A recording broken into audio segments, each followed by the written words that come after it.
दोस्तों, आज की कहानी राजा भोज और गंगू तेली की है। दोस्तों, यह कहानी बड़ी शिक्षाप्रद है।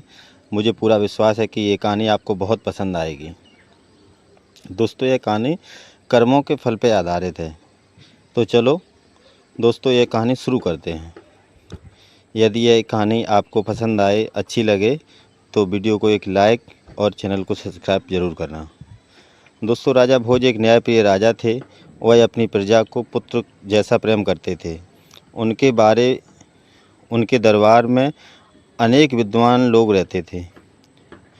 राजा भोज चालू और चाटकार लोगों से हमेशा दूर रहते थे। राजा भोज की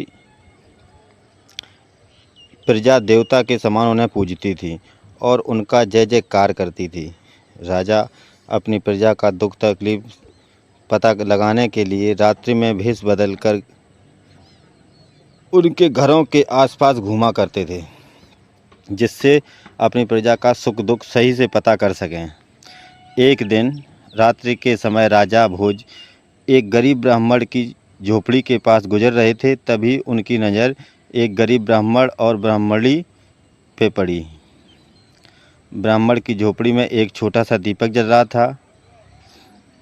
वह ब्राह्मण अपनी पत्नी से कह रहा था, मैं बहुत बूढ़ा और कमज़ोर हो गया हूँ।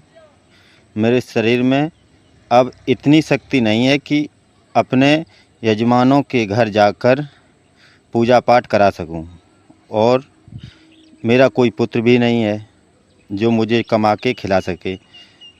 अब तो मेरे पास केवल एक ही रास्ता है, मैं राजा भोज के दरबार में जाऊं। गरीब ब्राह्मणी ने कहा, ठीक है। स्वामी कहते हैं कि राजा भोज बड़े दयालु राजा हैं, वह हमारी मदद ज़रूर करेंगे। दूसरे दिन बहुत सुबह होते ही वह ब्राह्मण राजा भोज के दरबार पहुंचा। राजा का अभिवादन करते हुए ब्राह्मण ने कहा, महाराज मैं 80 साल का हो गया हूँ। मेरी दशा मैं खुद काम नहीं कर सकता।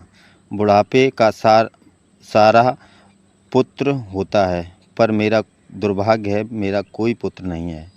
अब ऐसी स्थिति में राजन 2 रोटी भी मिलना मुश्किल है। राजा भोज ने उसे ब्राह्मण की गरीबी का पता रात्रि में ही लगा लिया था। इसलिए राजा भोज ने 100 सोने और चांदी के सिक्के उस ब्राह्मण को देने के लिए कहा। ब्राह्मण के पास अब इतना धन